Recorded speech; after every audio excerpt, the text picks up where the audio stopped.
This is CG Ruthless Sports. I will be brutally honest. Ain't nothing but being brutally honest. Coming at you with another video.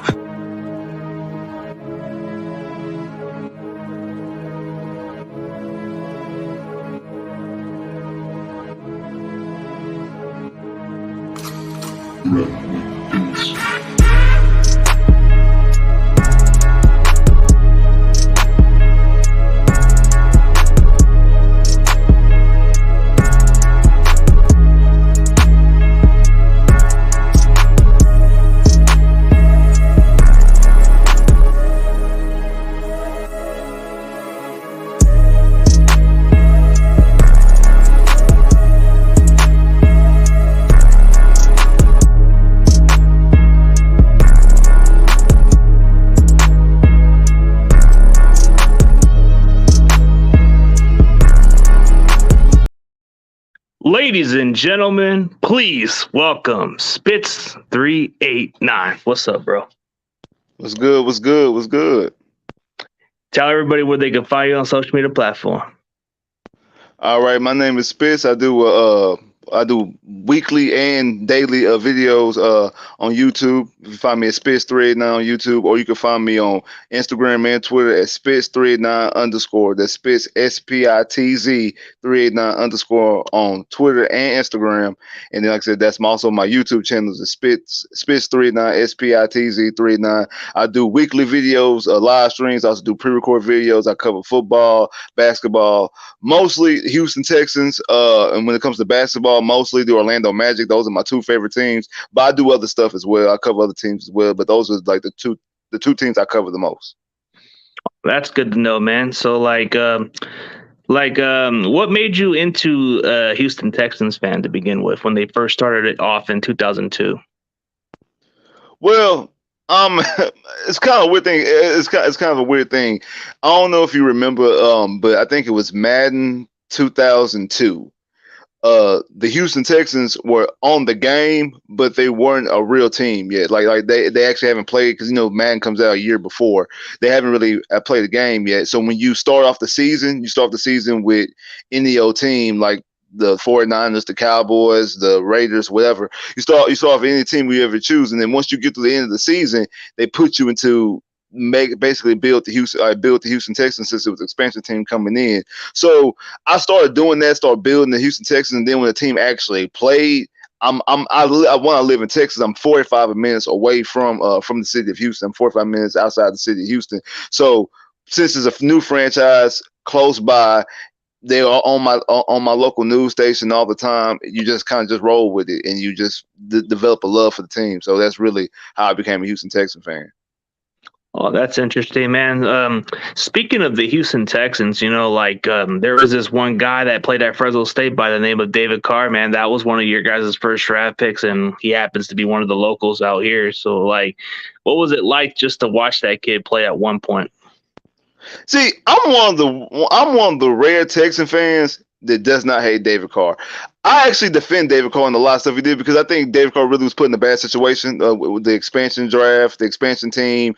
You sign and draft Tony Baselli, the left tackle, but never end up playing the down of Houston Texan football, and just a bad offensive line. It was a bad coaching staff and Don Capers because they were trying to focus more so on the defense, and they really just let the offense out to dry.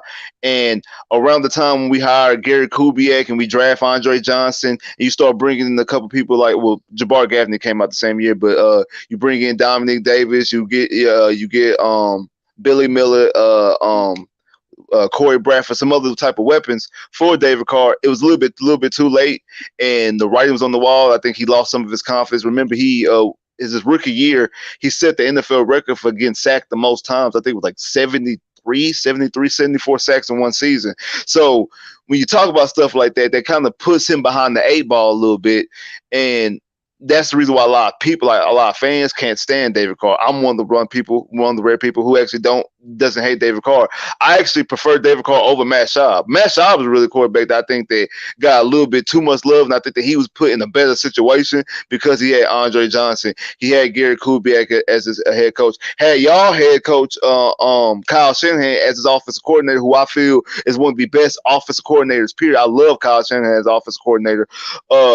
Also had Arian Foster as a running back, had one of the best offensive lines when they had Dwayne Brown and things like that. So he actually was put in a better situation offensively to succeed. Not also unlike David Carr. So David Carr had all the physical tools. He was athletic, he had a strong arm, he had a cannon for arm. Like talking about can zip it. I believe that David Carr arm is probably better than his brother's Derek, and Derek has a decent arm. Like David could really throw it. So I'll say I have not issues with David Carr, but I actually have sympathy a lot of sympathy for David Carr. So watching them, you did get frustrated, but it was more so the situation that they were in, and not really the player. Yeah, it's like he had no good offensive line. This team was starting off from scratch. But when you look back into the Houston Texans and what they had, Kyle Shanahan was your offensive coordinator. And then you had DeMeco Ryans come in as your linebacker. He was like the defensive rookie of the year in 2006. He was a second-round draft pick from Alabama. Like, when did you kind of feel that he could one day be one of those defensive coordinators? I really didn't know about him being a DC, but I do remember because we drafted DeMeco Ryans the same year we drafted Mario Williams, #1 overall, and I remember saying that Mario might be the star of the draft because he's a #1 overall pick. But when I watched DeMeco Ryans tape, I said he's going to be the Hall of Fame of the two. Like I think he's going to be the Hall of Fame of the draft class. Now he never really got to the stats of being the Hall of Famer. He had a lot of injuries. One with the Houston Texans, and then after he left Houston with the Philly, he tore his Achilles in Philly as well. But he was a great player. I mean, I love DeMeco Ryans. Like I said, defensive player of the year, was a tackling machine, and I'm actually glad to see him as a DC. I think that he's eventually going to end up getting a head coaching job. I definitely think he's ready to be a head coach. I think he has all the tools. He has the knowledge of the game, obviously from playing and played at a high level. I definitely think he's a good defensive coach. And looking at the 49ers defense, I think that was probably the backbone of y'all team this past season. Was y'all defense? Yeah, the way he was play calling, he's going to get better with experience. But when you look at the Houston Texans, man, you guys have gone from another head coach to another head coach, and just an outside looking in for a Texans, like, do you feel kind of concerned that there's no longevity for a head coach for this franchise? Like, you go from this one coach, David Culley, to a guy like Lovie Smith, who hasn't quite been the same type of coach, but do you really feel that he's a good answer for you guys going forward, or you feel like you guys are going to go with another coach at some point?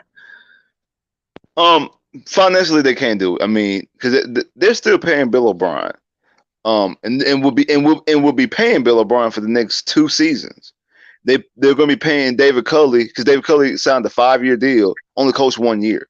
So David Culley's coach's contracts are fully guaranteed. So he's going to be there for the next 2 years. This season and next year, they're going to be paying the minimum 3 head coaches: David Culley, Bill O'Brien, and now Lovie Smith. So they can't afford to fire Lovie Smith and go hire another head coach. Then you're paying 4 head coaches, only one of them is coaching. And like, billionaires cannot continue to be billionaires by wasting money, by throwing money away. Now, trust and believe they have it to spend, but it comes to the point that you cannot continue to be doing that. Not to mention, they're paying 2 general managers. They're paying Nick Caserio, who they just hired, and they're still paying off the general manager that we had before him, and Brian Gaines, who's the assistant general manager in Buffalo right now. So he's still on the books. So you're paying a lot of guys who are not in the building anymore. So you can't afford to pay another guy. And when you ask about the stability, David Culley should have never got the job. The reason why David Culley got the job was because the whole Deshaun Watson fiasco, him asking for a trade, things like that. They tried to hire David Culley to smooth things over and also put somebody in the line of fire to answer the questions about, okay, what are you doing with Deshaun Watson? Because the moment they hired David Culley, they just threw him out to the wolves. He was out there against the media, and I know a lot of people on ESPN and the NFL Network, like big guys, were upset at the Houston Texans for actually, former players as well, for actually doing that, because they just took this guy and David Culley, who's never had any head coaching experience at all, high school, NFL, college, nothing. He's only been a position coach. He's never even been a coordinator. He's never even been a DC or OC. He's only been a position coach. He wasn't even a special teams coordinator. He's only been a receivers coach at the most. That's as high as he's gone before he became a head coach of Houston Texans. He was never qualified for the job, but because he was a good old nice guy, they hired him just to basically take those hits from the media standpoint. And once they was able to go through this past season and basically get all the hits, the Deshaun Watson situation goes on. They already knew that they were going to end up moving on from Deshaun Watson. It was time to get a legitimate head coach. And I do believe if it wasn't for the Brian Flores lawsuit, I don't think Lovie Smith gets a job. I think they end up hiring former quarterback Josh McCown. Yeah, Josh McCown. I think they would have hired Josh McCown, and I think that would just basically put this franchise more in a tailspin, and it basically chasing their tail, and you're not knowing exactly what they're doing. That's the reason why a lot of Texan fans in the beginning of the year was extremely frustrated. But when you hire Lovie Smith, at least it makes sense. He's a legitimate candidate.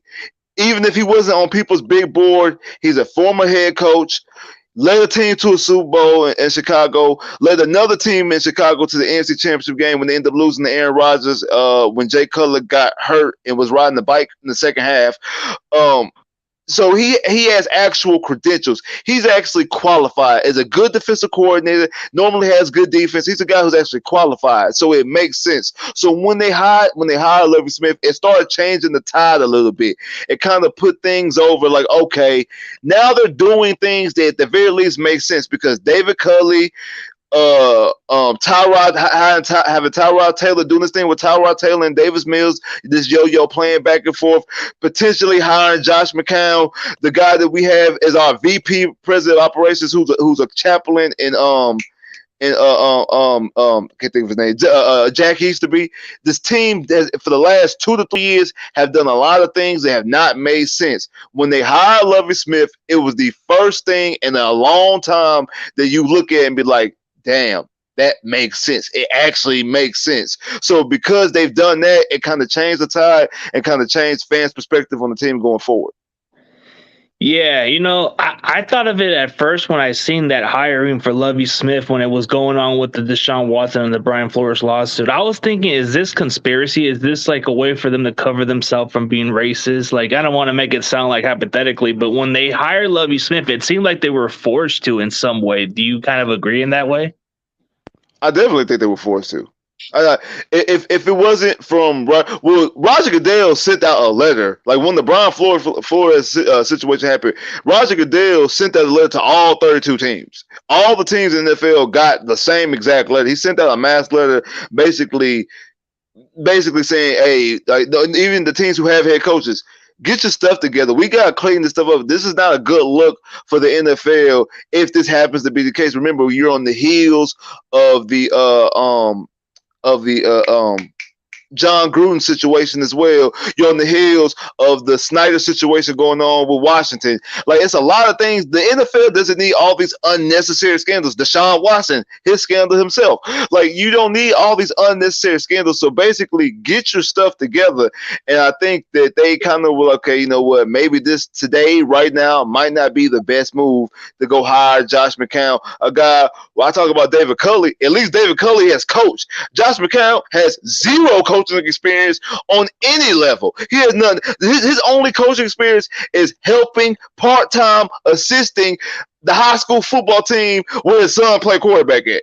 Like he kind of like helped on game day type situation. It wasn't like he was even at practices and things like that because he was playing football. He was actually playing for the Philadelphia Eagles, and every so often he would help coach and help do the game. So he wasn't really in the game plan. He basically was a parent sitting on the sideline of the high school team. That's really all he did. I don't really give him credit for that. So because of that, he has zero coaching experience, and that would have been the most idiotic, most disrespectful thing on any level. That's more disrespectful than even hiring David Culley. I feel like that would be more disrespectful to any NFL head coach that's ever anybody's ever bust their ass and did all the groundwork they did from being quality control guys, position guys, offensive coordinators, defensive coordinators, getting to buy a cup of coffee, whatever it is that they've done to pave the way to get themselves into actual chance to get a head coaching job. For a guy like Josh McCown to go walk off the streets and just walk into the NFL and get a head coaching job. I know what happens in the NBA. I know Steve Nash and Jason Kidd in the NBA, but at least those guys are Hall of Fame caliber basketball players. Josh McCown hasn't done diddly squat in the NFL, but be a backup. So for him to get a head coaching job off the streets made zero sense. So it would definitely give the NFL a more black eye, and it definitely would have a racist tone to it. Because let's be honest, would a black guy get that same situation? Like would Tyrod Taylor, a career backup, would he if he decided to be a head coach or decided to be a football coach? Would he be given a head coaching job, or would he have to go and do the groundwork? Byron Leftwich, who's a former NFL quarterback, who's actually been the offensive coordinator on a Super Bowl team with Tampa Bay, will he get a head coaching job quickly? Eric Bieniemy still ain't been a head coach yet. He's been to 2 Super Bowls and 1 Super Bowl as an offensive coordinator. So there's other black guys that have never even got close to the opportunity. So if he would have got it, it definitely would have put a sour look on the NFL, especially Houston Texans. So that's why, okay, we got this black guy who happened to be qualified. Let's give him the job. So I think that does have some of that, but at the very least, it does make sense because even it doesn't look completely that it was because he was black, because he does have credentials. Like I said, he's been a head coach before, been to a Super Bowl, been to a couple of NFC Championship games, has 10 plus wins multiple times. His actual last season in Chicago, but when he got fired, he was 10-6, just missed the playoffs, and played in a tough division with Aaron Rodgers and with Brett Favre and things like that. So he actually has credentials, so you can actually spin it. Oh, no. It wasn't just about race. He actually has credentials. So I definitely think it was a pivot, and it was a smart pivot at that. Yeah, I get that it is some disrespect for some way for other people who doesn't have credentials. Like, they go from the ground up to work the way up. Like, I feel like some of them get favorites, and it is what it is. But speaking of, like, the Houston Texans going forward, man, like, I know Deshaun Watson's all done. The issues, that's Cleveland's problem now. But speaking of Davis Mills, we were going to discuss about this. Do you really feel that he could be the answer at quarterback? No, I don't. I've been saying this for a while on my channel, like for the past couple of weeks. I'm not going to criticize Davis Mills any longer. I'm going to give him to the bye week. The Houston Texans bye week is week 6, so he has 5 games. I do game breakdowns after every game, immediate breakdowns. I'm going to break down each game and call it like I see it per game, but it's not going to be my full assessment until the bye week. And once the bye week happens, good or bad, that's my opinion that I'm going to roll with it for the rest of the season until I'm proven otherwise. But if you ask me really right now, do I think he's the answer? Absolutely not. I think that he did do enough towards the end of the season last year to actually warrant being given the job this season, getting an actual trial run. You did need to when you trade for Deshaun Watson, you did need to go trade for Baker Mayfield. You didn't. I know y'all probably would want us to. You don't need to go trade for Jimmy Garoppolo. You don't need to go sign this guy. You didn't need to draft anybody in this class because I thought this draft class was just straight trash. Nobody in this draft class I really trust. I don't think any of these quarterbacks were worth a first round pick. And the draft actually showed you that the first quarterback didn't get taken to pick 20, and then the next quarterback didn't get taken into the third round. When has that ever happened before in the NFL? I don't think even in the EJ Manuel and Geno Smith draft, which was 2013, which was the last worst draft class from a quarterback standpoint. EJ Manuel went top 15. I think he went 12th, and Geno went in the second round. So that draft class showed you that at the very least they had higher grades, or at very least had a bigger trust factor than they did out of these quarterbacks in this draft here. So because of that, I don't think that I think that I think that Davis Mills did enough for you to at least give him the job. I don't think he's the answer going forward. I think that the Texans will be drafting a quarterback in the next year's draft, either C.J. Stroud or Bryce Young, one of the two. If they're in position to do it, which I do believe, because I don't believe they'll win that many games, but I do believe they'll be in position to draft one of those guys. But unless Davis Mills shows vast improvement, because people want to talk about his numbers, because yes, from a statistical standpoint, he had probably the second best rookie year outside of Matt Jones, outside Matt Jones. But a lot of those numbers came in garbage time. Like a lot of those numbers came. It was a game against the Rams. We were down 38-0 with 5 minutes left in the fourth quarter, and he throws 3 touchdowns. Because the Rams put their backups in. They put their backups in. They put in, and they were playing prevent defense. And he was able to throw. He got 3 touchdowns in the last 5 minutes of a game. It made it look good. He threw for 300 yards, and it looked good. But you were down 38-0 with like 5 to 6 minutes left to go in the game. Same thing against the Tennessee Titans.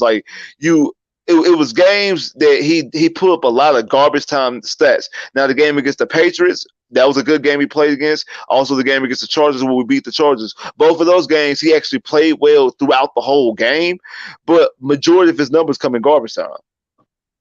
Yeah, a lot of the stats do come in some garbage time for some players, like when it's out of reach and the defense plays their backups and they just pretty much want to play smart. That's where you get a lot of the numbers. But maybe for Davis Mills in year 2, this is one of the interesting question marks. This is going to probably be one of the most interesting for the Texans. They're going to find out whether he's the answer or not. So when you look into the Houston Texans during this offseason, how do you feel about how the Texans have addressed during the offseason?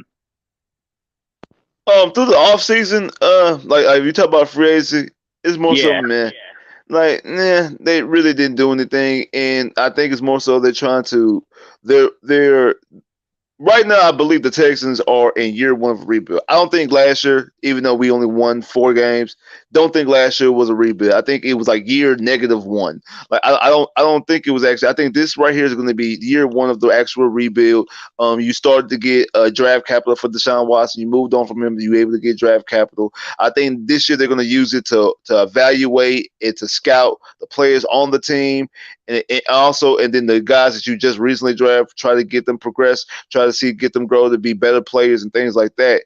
That's what I think they're going towards. So I think that they didn't want to spend any money because I think they're trying to save it for something in the future. If that's re-sign some of these guys who they just drafted to make sure they don't get away, to make sure you lock them up quicker and sooner, or eventually to swing after a big fish who comes available in the near future. Maybe potentially a guy who's playing for the 49ers right now, by the name of Debo. But that's a conversation for another day.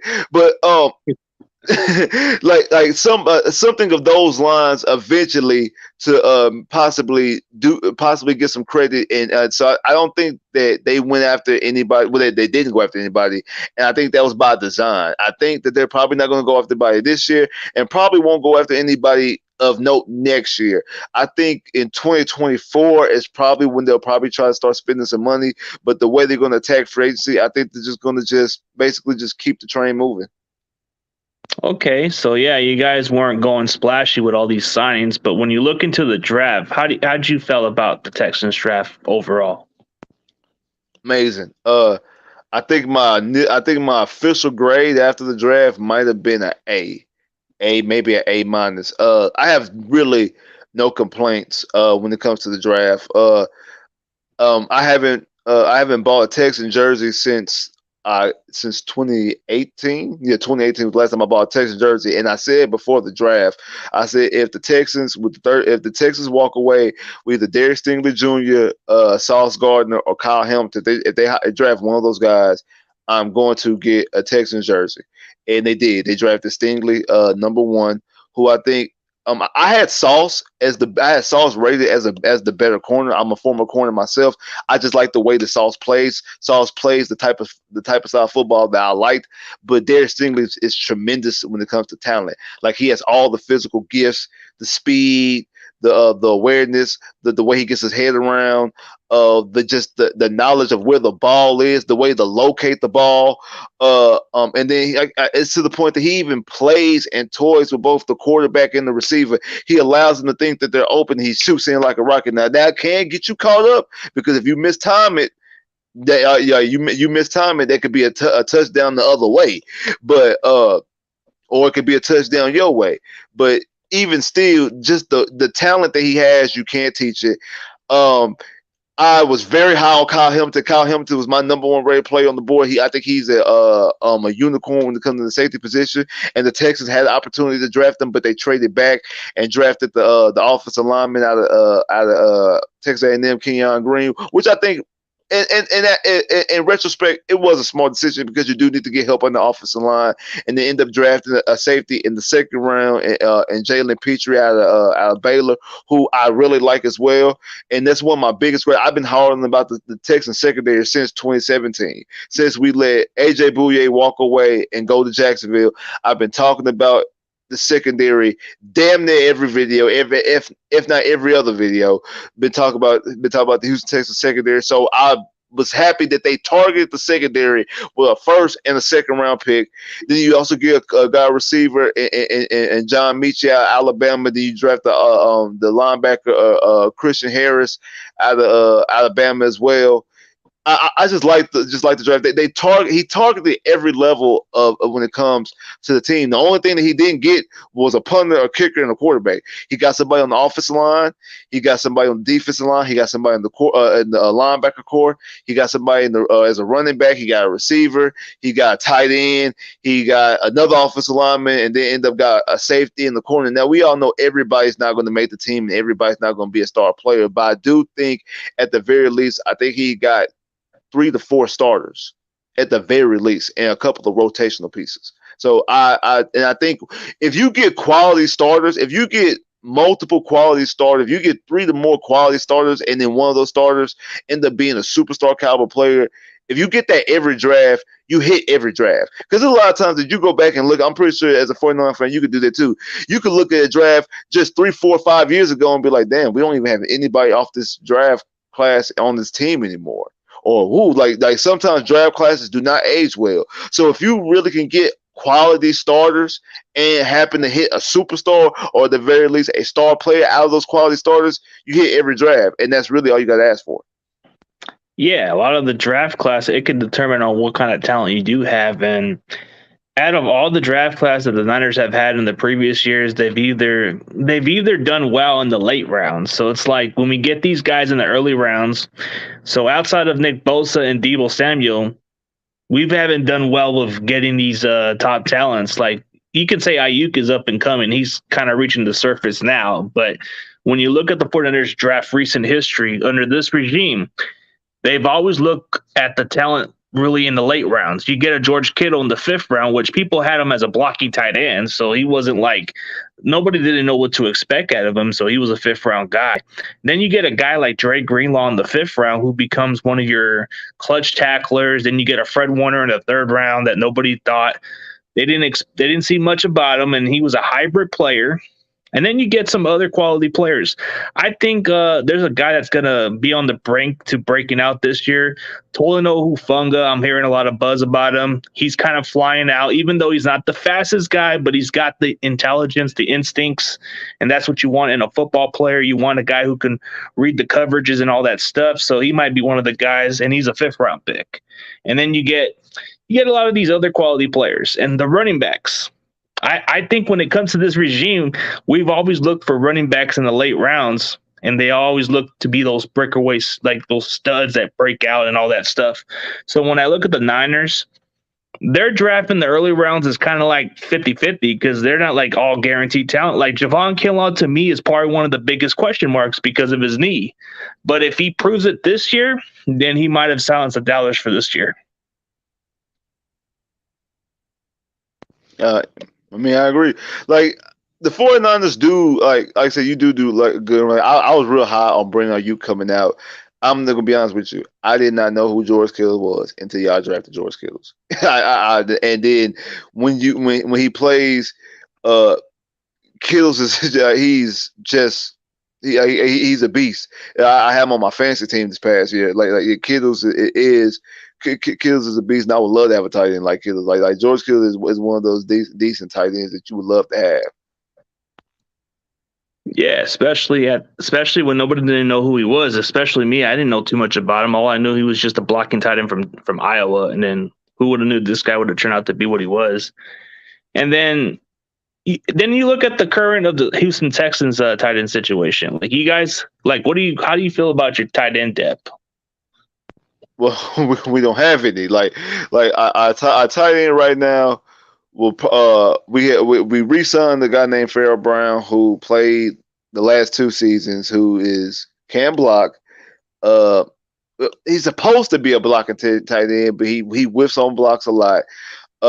He's he's a bigger guy, and I think he'd probably be the staple. We drafted a guy at Miami last year named Brevin Jordan, who has a lot of talent, but he's more so of those like receiver type tight end. He's not really all that big. And then we drafted a kid out Oregon State this past draft. I can't think of his name because it's like a weird Uzama. So it's a weird name. It's hard to pronounce. But he's 6'7". He's 6'7", but he ran like a 6'5". Like he cannot run. He's really just a big guy. And so I don't know. He's one of the guys. He's one of our last picks in the draft. I don't think he'll make the team, but we'll see. I don't really know what they're gonna do with the tight end position. To be honest with you, I really don't. I mean, maybe I think that's part of the reason why they're going to try to save some money in the back end. Who knows? Maybe you try to go and get a Kyle Pitts down the road if he ends up leaving Atlanta. I mean, you also got the draft capital if he decides to want to force his way out. You do have draft capital to eventually trade. I think those are things down the line that would be things that the Texans will probably try to target it and try to hit. Like I say, as of right now, I think they just trying to focus on the talent that they do have, try to evaluate it. Try to evaluate Davis Mills. We have a receiver named Nico Collins we drafted last year. Try to evaluate him to see if we need that type of receiver. We got an edge rusher and Jonathan Grenard that we drafted 2 years ago. Last year he had 8 sacks and only like 10 games. Yeah, he only played 10 games and had 8.5 sacks. So you want to see, okay, if he plays the full season, will he be a double-digit sack guy? Another guy we drafted 2 years ago, Ross Blacklock, same thing. Obviously, we just drafted Derek Stingley Jr. You want to see about him. Like, I think this is going to be for the next 2 years. You're more so want to develop the guys and evaluate the guys you have on your team, and you'll go from there. I think that they'll probably end up fixing the running back situation and the tight end situation, and I think more likely the quarterback situation in the next couple of drafts or the next couple of off seasons, if it's by trade, by free agency signing, because they'll have money. I think next year the Texans will have over $100 million in cap space. They'll be top 3. They'll be top 3 in teams in the cap space unless something happens and they do something stupid within the next couple months and give somebody a ridiculous contract. But they should be top 3, top 4, at the very least top 4, but definitely top 3 of cap space within the next off season, if not the next 2 off seasons. So I think they'll probably try to fix the tight end situation somewhere around there. Yeah, that's probably something that you guys will look at some point. But then when you look at your defense, like you said, your defensive line is probably one of those players that you're looking to improve on the most, since you don't have J.J. Watt and Merciless, and then you don't have, what's his name? Forget the dude that you guys had before, but he was traded. But we got him. Clowney? Oh yeah, Clowney was like gone years ago, but he was a stud, but just never was able to stay healthy. But you had He you was, he got was an edge rusher? he was like an edge rusher for you guys, but we got him in a trade. Charles Amudahu or something. Oh, Charles Amenahu. Okay, yeah, Charles Amenahu. Yeah. Okay. I don't know what made you guys trade him at this point. He had potential. You guys gave up on him. Like, what was the purpose of trading him for low compensation? My personal belief is because he was represented by David Mudugeta, which is the same agent that represents Deshaun Watson, who same agent will also represent Jalen Ramsey, and the whole forcing the trade. And I think at the time they were just trying to get rid of anything that had anything to do with Deshaun Watson, and Deshaun Watson's agent, because he was in the span of 5 to 6 months, they got rid of four players. All four of them were represented by David Mudugeta. The only one that was left was Deshaun Watson, which we were waiting for cases and trade. Other stuff, the reason why Deshaun Watson didn't get traded like everybody else, but we cut guys and traded guys based off. I feel basically off that because it's too much of a coincidence of trading some of these guys and cutting some of these guys, especially a guy like Charles Amenahu, who's from Houston. Charles Amenahu is from the city of Houston, went to University of Texas, from the city of Houston. Why would you trade a hometown kid just off of that? Because he's represented by the same guy that's representing Deshaun Watson, who's the same guy who's trying to force his way out of the city. So that's the reason why you do it. And I actually like Charles Amenahu. It was like he had potential, untapped potential. I think he needs to work a little bit more on his craft, but I think in the right situation, with the right coaching, with the right defense, I think we could have got some more out of him. I think we could have got some out of him with Lovie Smith, because before Lovie Smith, our defensive coordinator was Anthony Weaver back in 2020, which was an epic fail.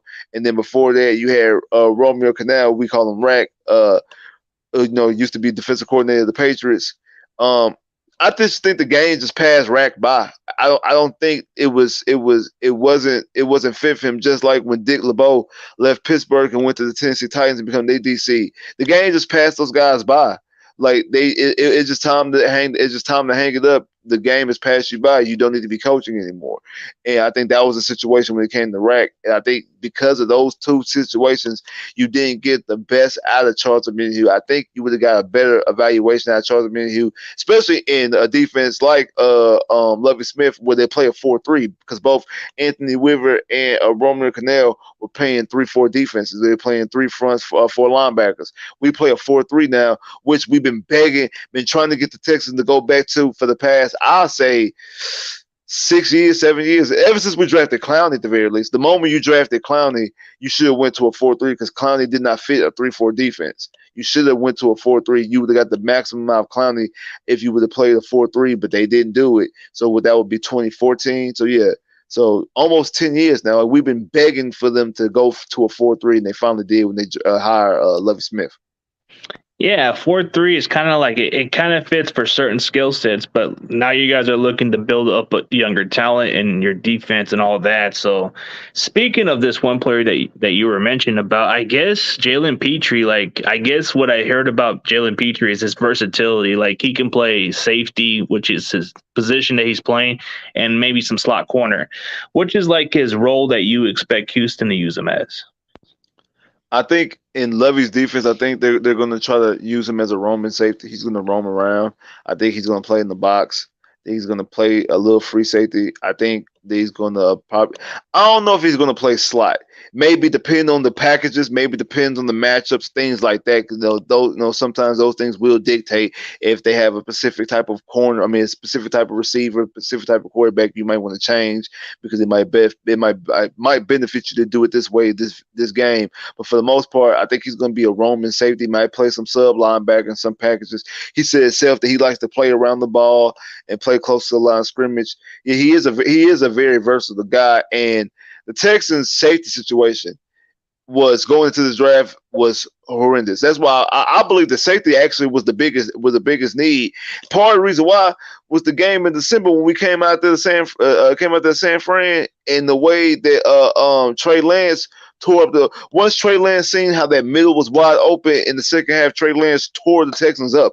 because there was nobody in the back half. It was like the safety position was just that bad, and it got worse since then because at least in that game you had Justin Reed. You let Justin Reed walk and go to Kansas City, so we were just putrid when it came to the secondary, and that safety room was just completely pathetic. So I definitely think Jalen Petrie serves the need. Like I said, that's the reason why I wanted Kyle Hamilton, because I felt he's a safety who could do it all. Jalen Petrie is right there underneath him with the skills that he has. He's a very versatile guy, and I'm pumped. I can't wait for the offseason. I mean, the offseason. I can't wait for training camp. I know right now they're going through OTAs. I can't wait for training camp. I can't wait for the preseason and things like that. I also can't wait for the regular season start. But I can't wait to see these guys actually get on the actual field and start hitting, because right now everything's in helmets and shorts. I can't wait for these guys to actually hit and actually do real football, because I want to see exactly what these guys bring to the table. Yeah, it's going to be intriguing with Houston because it's a mystery team. It's a team that's kind of like at the cusp for maybe like being competitive in a couple of years.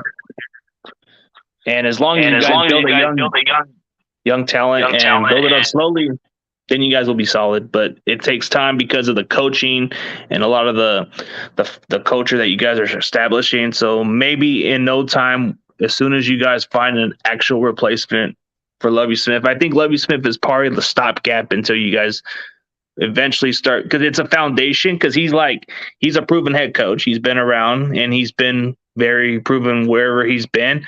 But I think when I look at the way how Houston did it, I think they were just forced to hire him. But I think he's definitely the right guy just for the foundation purpose. Foundation as in like build a team and then build a culture. And then as soon as he's like goes and steps down or at some point be gone, you'll get the right coach to eventually take over that spot. Kind of like how what's his name? Like, you know how like Tony Dungy was coaching at the Buccaneers, and then I guess Gruden inherited exactly what was built around. Maybe you started to get some coaches. And like I said, that thing was more so like Tony Dungy kept on getting to the playoffs and couldn't get over the hump. I think they kept going to the playoffs and kept losing, never won a playoff game, and the trend took a while in Indianapolis as well. It took a while for Tony Dungy and Peyton Manning to win Super Bowl in Indy, but I see where you're going at. And Lovie Smith was actually, I think Lovie was on that coaching staff as well. I did. Lovie was on Tony Dungy's defensive coaching staff, if I'm not mistaken. But I don't know exactly. I agree and disagree with you when it comes to the whole stopgap situation. I definitely agree. I think it was a forced situation. I definitely think it's the right situation. Because they already know this year they're not going to be all that ultra competitive. I think they're going to be improved from last year, but they're not going to be ultra competitive. So I don't see like if they only win 5 games, he'll get fired. But I do think if they the following year in the 2023 season, if they happen to win 7, 8, 9, 10 games, possibly sneak into the playoffs, because the AFC South is the worst division in the NFL right now. So I definitely think 9 wins can win the division. 9 and 8 can win the AFC South this year and next year, and probably for the next couple of years. I don't see the division getting any better unless Indianapolis does something with their quarterback situation. I'm not high on Trevor Lawrence, and I'm just not high on the Tennessee Titans as a football team. I think that their window is closed, and they're going to be probably one of the NFL's biggest disappointments coming into the season.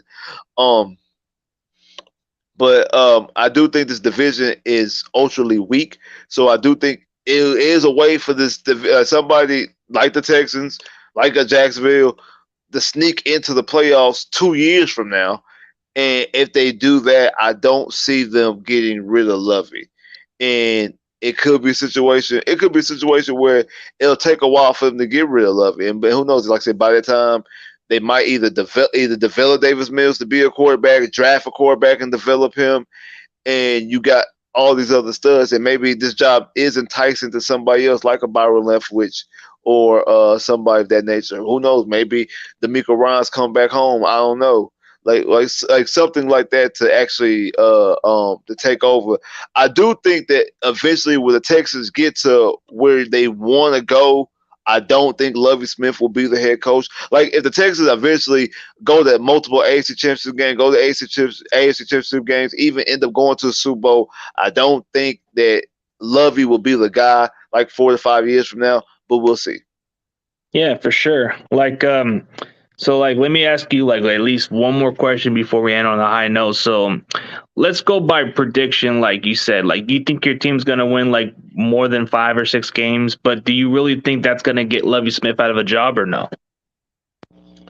As I look at the schedule, I think the Texans will win 5 to 6, 7 at the most. Like, and that's off of, there's always a game, always somewhere. I think every team has a game on every schedule that, outside just the elite teams, that is a game that you win. Like, how did we win that game? Like, there's no way that we should have won that football game. There's no way that Jacksonville goes in and beats Buffalo this past season. Like, there's no way the Texans this last year beat the Chargers on the day after Christmas.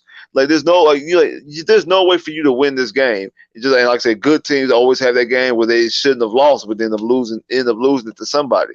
So I think that's if a lot of those happen. Like, if 2 to 3 of those happen, I could see them winning 7 games. But I think they'll end up winning 5 games. Like I say, 5 to 6 games, and end up probably drafting around that pick too, round 5 to 6. Possibly 7, depending on how other teams fall. I don't think they get Lovie Smith out, because I think the defense will be improved. I think it'll be more so on the offense not stepping up, and he's a defensive guy. So I don't think you'll punish him if the defense is good and the offense is barely showing up. Because last year, even last year, only winning 4 games, the defense showed out. I think the Texans were 10th or 9th in turnovers force. Like, they were very high in forced turnovers. By week 4, we already eclipsed the turnovers that we had the previous season. Like, by week 4, we already eclipsed that. So we were, like I said, top 10 in turnovers, top 10 in turnover differential, and we actually gave up the ball a lot. As far as Davis Mills threw a lot of interceptions, him and Tyrod Taylor.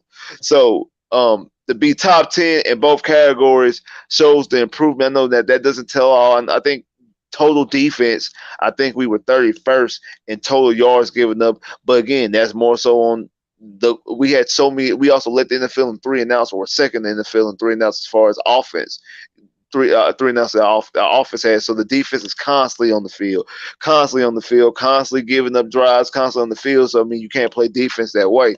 So I definitely think the defense will be more improved. I think it'll be more so the onus on the offense. So I don't think that will actually cost Lovie's job. And even if it was flipped, even if the offense showed up and the defense really didn't show up this season, I still don't think that cost Lovie Smith his job, because you still got to pay David Culley and Bill O'Brien for the next season. I don't think that they'll fire Lovie, then hire somebody else, and you're paying 4 coaches. I don't see that happening.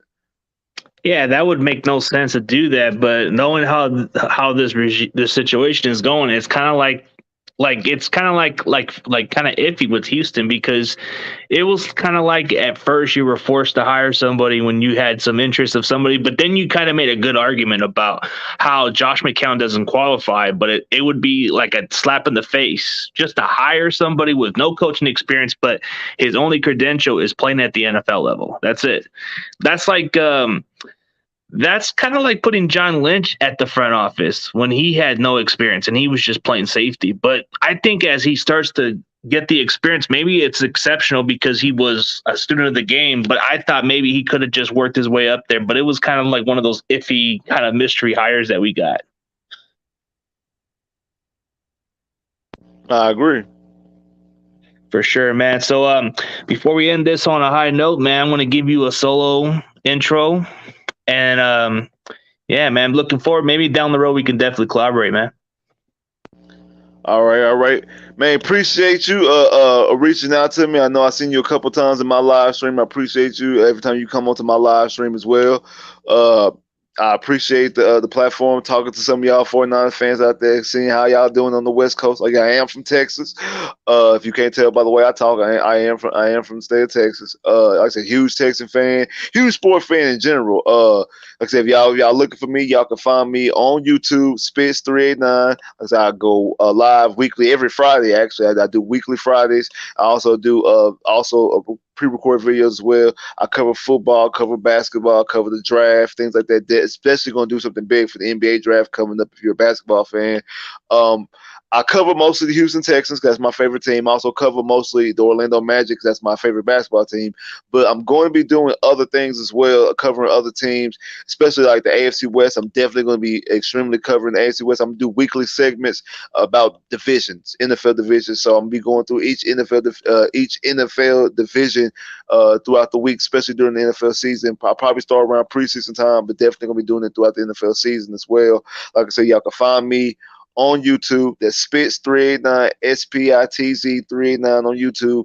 And if you're looking for me on Instagram and Twitter, my Twitter handle and Instagram name is the same thing, Spitz389 underscore SPITZ 389 underscore. Y'all find me, hit me up. If you DM me, I DM you back.